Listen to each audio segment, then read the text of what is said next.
নারী আমরা সব পারি। তো দেখতে আজকে বাসায় মেহমান আসবে, ওই জন্য অনেক রান্না বান্না আছে। যেহেতু আমার হেল্পিং হ্যান্ড আছে, ও শুধু আমাকে মানে কাটা কুটা সব যা যা আছে সব করে দিবে। তো আমি রান্নাগুলো করব, একা হাতে সবগুলো করব। আসসালামু আলাইকুম, সবাই কেমন আছেন? আলহামদুলিল্লাহ, আমরাও ভালো আছি। ওই তো দেখতে পাচ্ছেন, আজকে যেহেতু অনেক কাজ, আমার হেল্পিং হ্যান্ডও আমাকে কুটে সব রেডি করে দিয়ে গেছে। এখন আমি সবগুলো একা হাতে রান্না করব। প্রচণ্ড গরম পড়েছে, যার কারণে সব কিছু একা সামলানো অনেকটা কষ্টের ব্যাপার।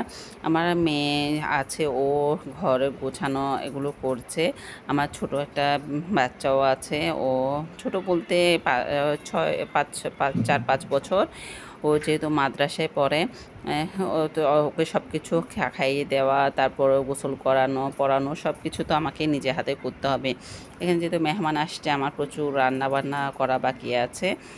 তো কি আর করা, রান্না তো করতে হবে, মেহমানদেরকে তো খেতে দিতে হবে।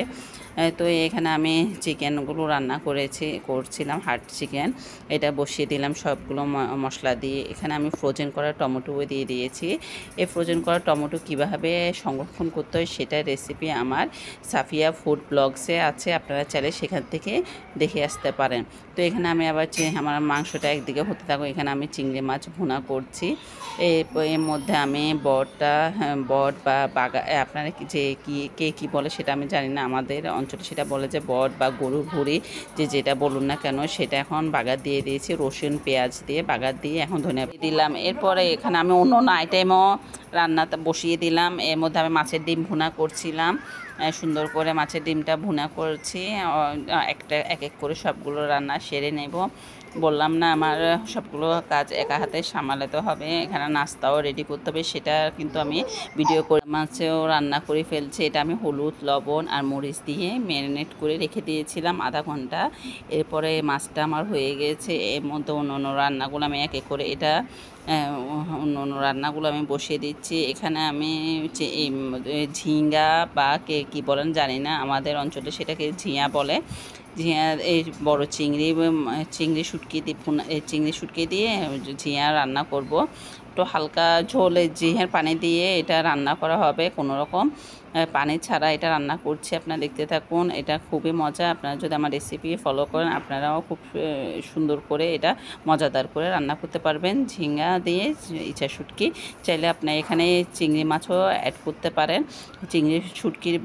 চিংড়ির পরিবর্তে আপনার চিংড়ি মাছ ব্যবহার করতে পারেন। ওই তো এখানে আমি এক এক করে রসুন কুচিয়ে দিয়েছিলাম আর পেঁয়াজ দিয়েছি, এর মধ্যে চিংড়ি দিয়েছি। চিংড়ি যখন ভুনা হয়ে যাবে, এর মধ্যে কিন্তু আমি হলুদ আর মরিচের গুঁড়াটা সামান্য পরিমাণ দিয়ে দিচ্ছি। এটা আপনারা সব কাঁচামরিচ দিয়ে রান্না করার চেষ্টা করবেন, তাহলে একটা ভালো রেজাল্ট পাবেন। মানে টেস্টের দিক থেকে কাঁচামরিচ দিলে টেস্টটা ভালো আসে। তো আপনারা কাঁচামরিচ দেওয়ার চেষ্টা করবেন, গুঁড়ামরিচটা সামান্য পরিমাণ দিবেন শুধু কালারের জন্য। এর মধ্যে আমার মশলাটা কষানো হয়ে গিয়েছে। তো এর মধ্যে আমি জিরাটা দিয়ে দিব। যত বেশি কষাবেন তরকারিটা তত বেশি ভালো হবে। আমি ভালো করে কষিয়ে নিচ্ছি 2-3 বার, সেটা ভিডিও আর করি না। ওই তো এখানে আমার ঝিঙাটা হতে থাকে, ঝিঙার পানি দিয়ে ঝিঙা রান্না হয়ে গেছে আমার। এর মধ্যে আমার রান্নাটা শেষ হয়ে গেছে। এখানে কাঁচামরিচ আর ধনিয়া পাতা দিয়ে আমি এটা নামিয়ে ফেলছি। আপনারা চাইলে আমার মতো করতে পারেন। তো এখানে আমার রান্নাবান্না শেষ মোটামুটি। এখন আমার চুলা ক্লিন করে ফেলছি।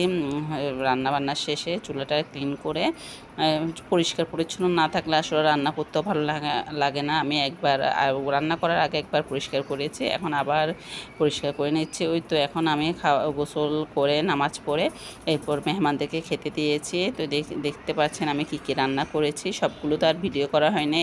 তো এখানে কি কি রান্না করেছি সবগুলো দেখতে পাচ্ছেন। তো আজকে ব্লগটা এতটুকুই। আপনারা সবাই ভালো থাকবেন, সুস্থ থাকবেন, আমাদের জন্য দোয়া করবেন। আসসালামু আলাইকুম।